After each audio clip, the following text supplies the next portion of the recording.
Сәлем достар, сіздермен мөлдір. Бүгін сіздерге бакинский гатаның рецептісімен бөліскім келеді. Дәмді, жұмсақ, әрі оңай, құрамы қолжетімді заттардан дайындалады. Видеоны міндетті түрде соңына дейін қараңыздар.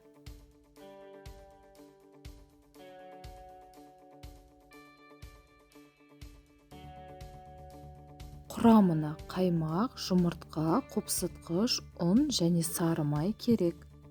Ең алдымен ыдысымызға ұнымызды салып, қопсытқышымыз екеуін араластырып, сары майды үккіштің көмегімен үккіштен өткіземіз. Сары май міндетті түрде мұздай болғаны дұрыс. Және осындай крошки жасаймыз. Жұмыртқамызды саламыз. Содан соң қаймағымызды салып, өте жұмсақ қамыр илейміз. Қамыр қолға жабысатын болады. Ол солай болғаны дұрыс.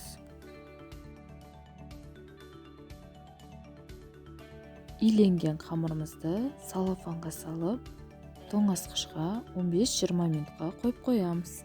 Салмасына қант, ұн және сары май керек. Илектен өткізілген ұн мен қантты бірге салып, араластырып, мұздай сары майды үккіштің үлкен жағымен үккіштен өткіземіз. Бұны да крошки жасаймыз.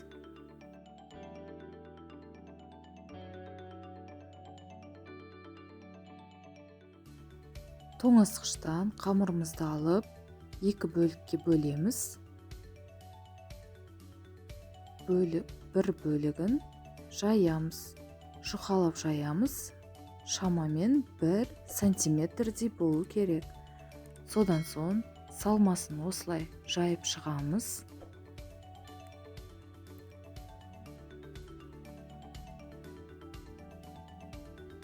Және видеодағыдай ораймыз.